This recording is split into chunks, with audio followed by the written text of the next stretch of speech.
I'm Frank Garza, and welcome to Here and Abroad, a podcast that follows the U.S. men's national team and their player pool across Europe, MLS, or wherever else they play their club football. The Copa America has finally arrived. The tournament officially starts on Thursday when Argentina plays Canada.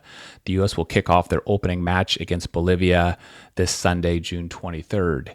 On today's show, we're going to preview the USMNT versus Bolivia match, and to help me do that, I've invited Kyle Bond to join the show. Kyle is a writer for the Sporting News and has over a decade of experience covering the sport of soccer globally. He also does TV broadcasts for Wake Forest Soccer. Kyle, welcome to the show. Thank you. It's a wild time this summer. We knew it was going to be crazy looking ahead to, Euro, Copa America, Olympics coming up. But here we are in the thick of it.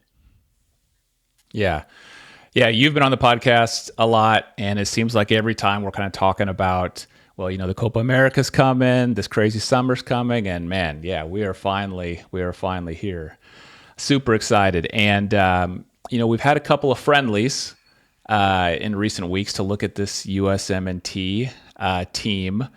And kind of after watching those friendlies and just, looking at the roster that was released a couple days ago, just want to start by finding out how you're feeling about the USMNT's chances in the Copa America overall. Yeah, I think the overarching point for me, before we kind of break down any particular match, is that I think people will know either from my appearances here or on social media or, I do some Sirius XM stuff, whatever it is. I've been a big, I don't even want to say supporter. I don't like that word. I'm a member of the media. I'm not, on one side or the other. I really do take that part of my job seriously, but I've been hesitant, like some others are, to criticize the current coaching staff or, take too much from some of the previous failures. You look at the World Cup game in the round of 16, whatever it may be. I've always tried to kind of put a positive spin on it, not because I need to put a positive spin on it, but because I truly think, okay, this coaching staff has its merits. They've shown that they can build talent. The roster is as deep as it's ever been, blah, blah, blah, blah, blah.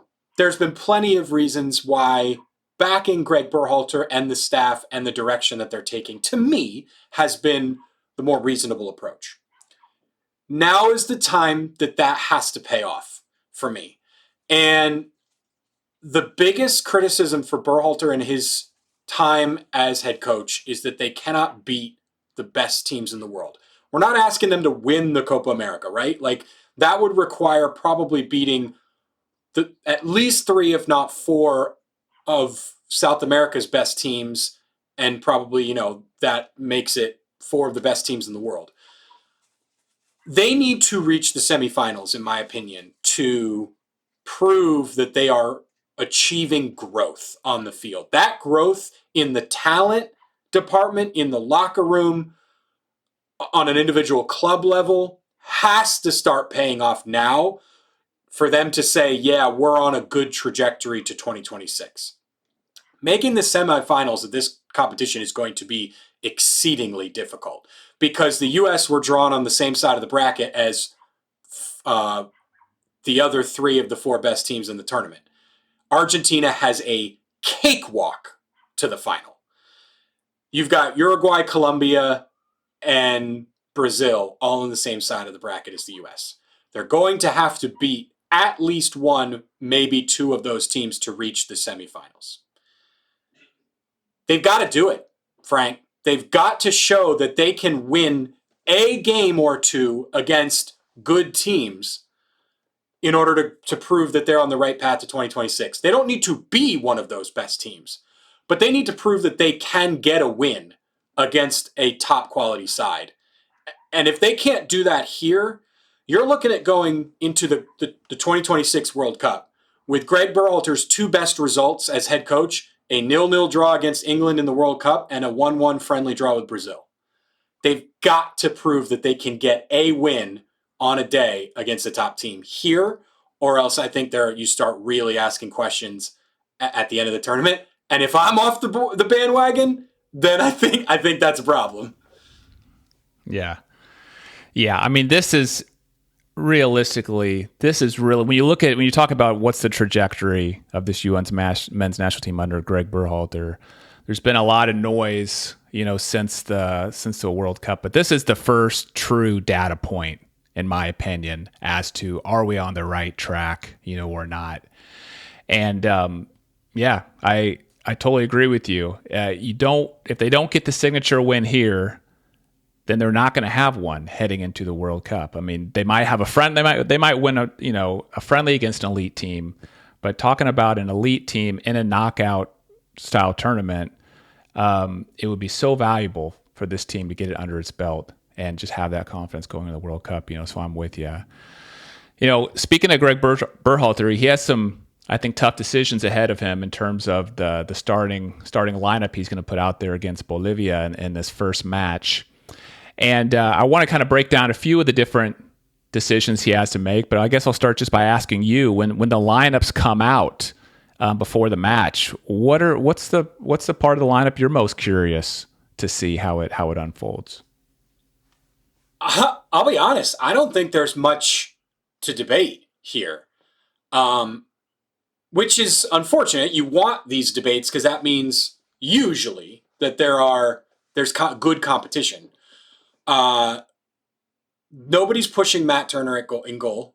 He stood on his head against Brazil. He had a clanker against Colombia. He was also kind of at fault for the goal against Brazil. So he's got to improve possessionally. There is no question. We have a lot of examples of now that he's not great in possession. But there's nobody else behind him, so that's done and dusted. Joe Scally was exceptional in the two friendlies. And I've been critical of Scally in the past, rightly so, I think. He stunk against Jamaica when Serginho Dest was suspended in the Nations League semifinal. He hasn't been great with the U.S. overall in a couple of caps, and he was poor for Gladbach most of this year. He lost his starting spot at one point with Gladbach, got it back, but they weren't great overall this year, and he was a part of that. So been critical of him. He did unreal against two of the best players in the world, flat out, Luis Diaz and Vinicius Jr. So he's earned it. No questions for me at right back. The biggest question is at striker. Let's pause right there. Yeah, go ahead. I was want to pause right there because I'm really curious about this right back. So when you say he did exceptionally well, are you speaking more from like the defensive mindset because of the elite wingers he had to cover, or were you also pretty happy with him going forward in the attack? Because I would think this Bolivia match, we're going to have a lot more possession and we might put in a more attack-minded lineup out there. Do you still think he's the right option to put out there for Bolivia and Panama? Yeah, I do. And the reason... there are a couple of reasons why. I think he could provide enough up going forward that when he's not pinned back by one of the world's best wingers, he can provide enough service to make up for it, and there's plenty of other sources around. I don't think they need attack from the fullback position to beat Bolivia. If they start lumping crosses into the box, that's not a winning formula against Bolivia to begin with. I think you can leave him home and just prevent counters and live with that. You don't want to lose what Tim Weah brings at right wing. He's too good. It gets messy when you drop Weah back. Now, what do you do with right wing? You could move Pulisic over and then put Haji right on the left. I think that's probably the best idea if Berhalter wants to go with Weah at right back. Which is nice because you got Haji right into the lineup, but I just don't like messing with what Pulisic does in this system. He's so good on the left. He plays on the right for his club for the most part because Leao's on the left, but I think it's just a different look. He's used to playing on the left with the U.S. I don't want to mess with their best player. You just have to shift too many things around.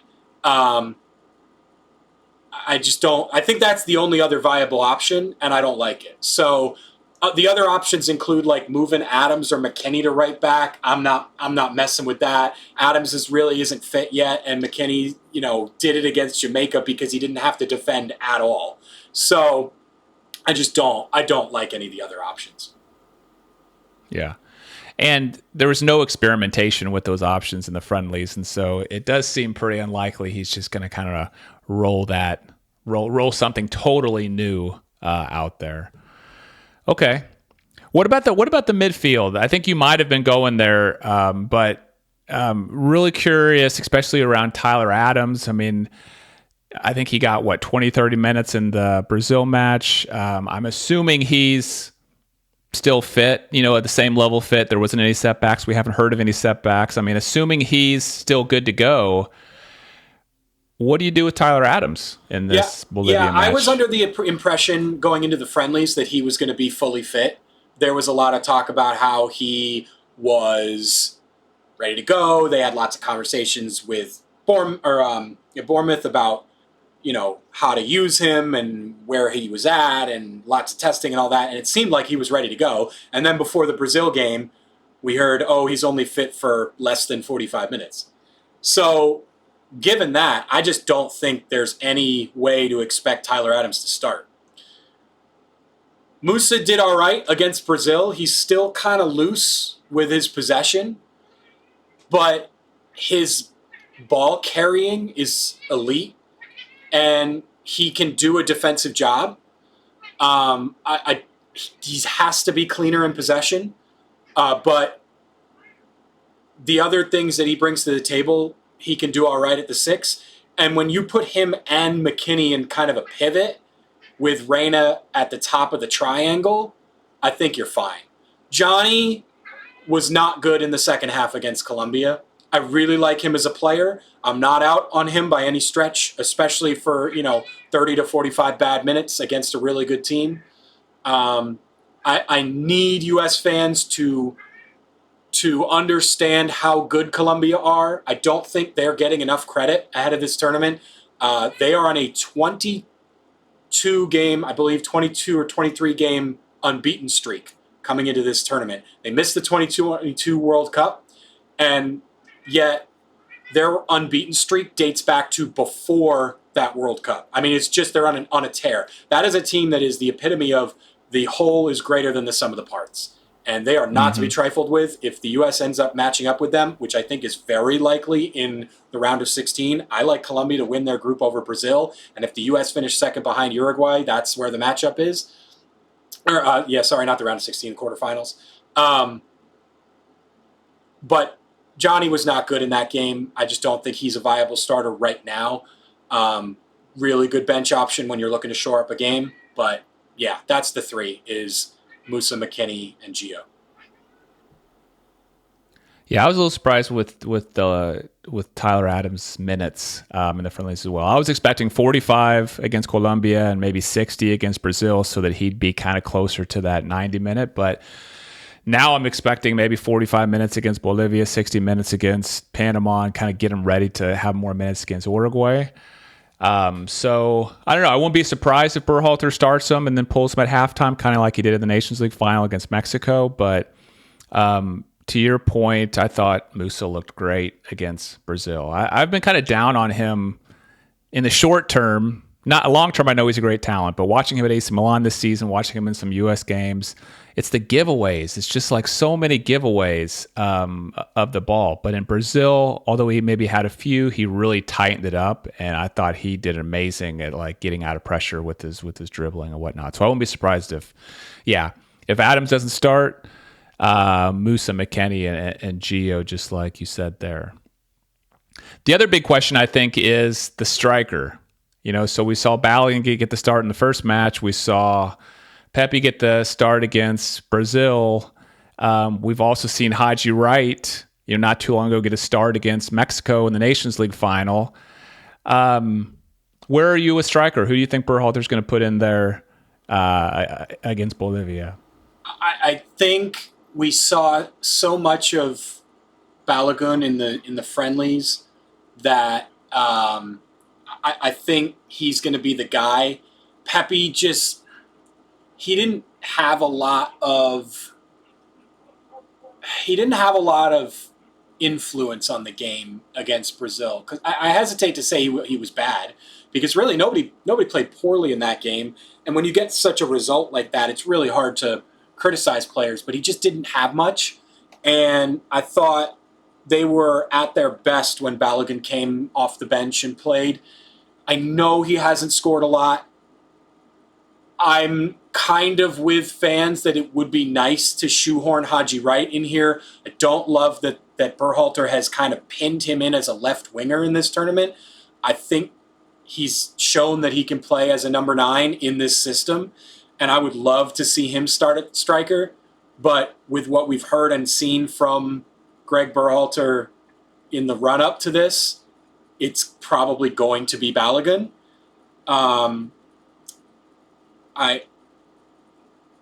If it were me, I probably would put Haji Wright up there. He's just shown more than Balogun has at this point. And in the past, we've given Balogun a slide or a pass for what he brings to the table talent-wise and skill set-wise, that like, okay, the goals will come, just run him out there. But I think we have a large enough sample size that it's just not working right now, and that it might work in the future. But right now, Haji Wright is the best option for the short term, and I think you roll with him.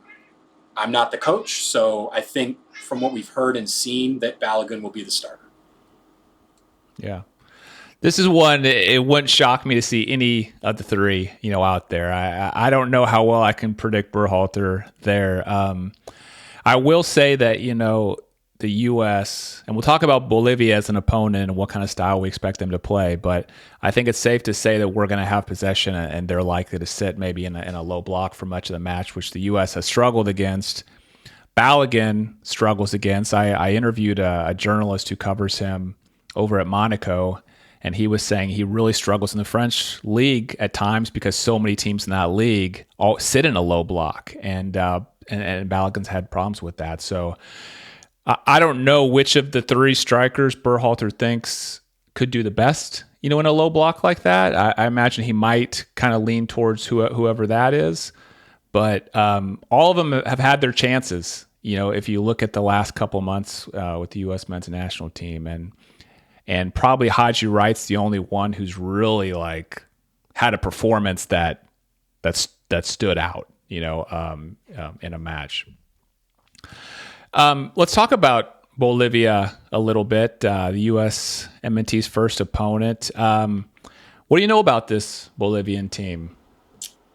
The best thing I could tell you is that there is no team in the world who is more who has more of a disparity between playing at home and playing on the road. And that's a major talking point for them, and there's good reason why. Their home stadium in La Paz is, I want to get this number right, 12,000 foot elevation. If you think about Denver, Colorado, right, is Mile High Stadium. A mile is 5,280 feet. This is more than twice the elevation of Denver, Colorado. And we see NFL players, in U.S. sports try to altitude train before heading out to play in Colorado. So they have a home fortress for a reason. And the performance falls off significantly when they do not play at home, because they are so used to playing at elevation and opponents are exhausted by halftime that they have such a huge home field advantage. On the road, that is completely nullified, and they just do not have the talent. So this has to be a victory.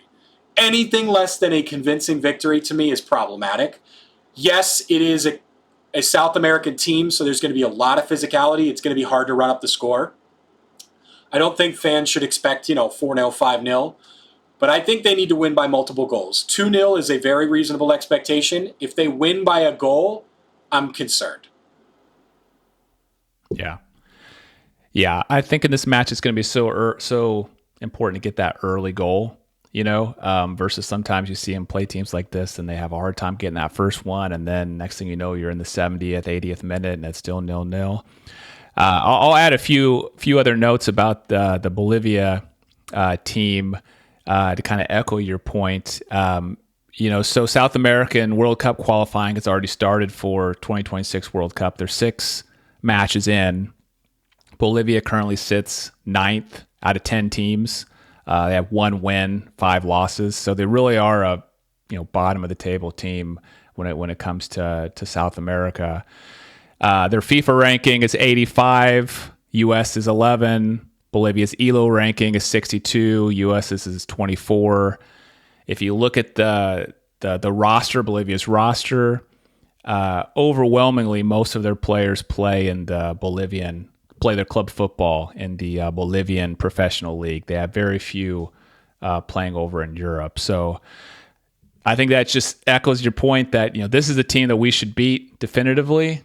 Probably anything less than 2-0, I'd be pretty disappointed with. But I do think it's going to be so important for the U.S. to kind of get that early goal, and then I hope they can deliver the knockout punch. With the second goal, maybe before halftime or shortly afterwards. Yeah, and I think the other important thing here is the U.S. has to keep a clean sheet. Bolivia has scored 4 goals in 6 World Cup qualifiers in this cycle, and they have 2 players on the roster with more than 2 international goals. That would be midfielder Ramiro Vaca with 4 and forward Rodrigo Ramalho, who has 7 goals in 40 caps. So this is just not a team that scores goals. And if you're going to concede, then you've got real problems. So I think a clean sheet and a multi-goal victory are not too much to ask. And again, I've talked about it before. I am not one to overreact to negative results. And I think the other thing to remember here is across the entire tournament, just get results. At the end of the day, it doesn't matter how they come. But in the first game of the tournament against the undisputed weakest opponent that they will face, gotta start strong, because anything less is just going to spiral down the road. Yeah. If you don't get a good result, pressure is going to start to build. Then the next game has even more pressure. So, yeah, I totally agree with you. Well, Kyle, thank you so much for being on the show. I'll make sure and put links in the show notes to your X account, which is at The Bonfire, and also to your work at the Sporting News. Before I let you go, any other thoughts you'd like to share about this Bolivia match, the Copa America, or really anything else at all? The only thing I'll say is, do not underestimate any of these teams, especially when you get to not big names, right? Like Argentina, Brazil, everybody thinks the rest of South America falls off after that. Colombia and Uruguay are going to be extremely difficult teams. You even look at teams on the other side of the bracket, it's a soft bracket for Argentina, but Venezuela and Ecuador can give other teams some problems on their day. So do not underestimate the opponents. The game against Uruguay is going to be extremely difficult. Any potential quarterfinal matchup against Colombia and Brazil, and possibly moving on to Uruguay again, extremely difficult. But don't be afraid now to expect good things from the U.S. You should expect good things, and if they don't come, then questions should be asked, because this is crunch time for me into the 2026 World Cup. A lot of the U.S. players and coaches have said that the Copa America is not the end-all, be-all. We have our eyes on the 2026 World Cup. I hate that narrative, because to me, you have got to learn how to win games in a competitive environment, regardless of how you do it, before you can expect to do it in 2 years.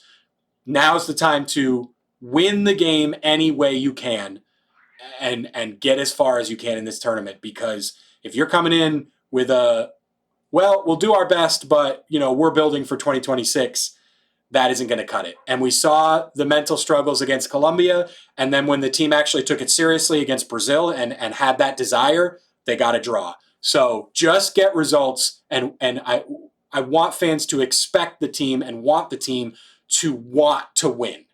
And if we don't see that, then there's problems. Yeah, that attitude kind of irks me too about this being like a tune-up, for the World Cup. I mean, this is one of the most prestigious international tournaments you can play in. I mean, next to the World Cup, next to the Euros, this is probably right there, number three.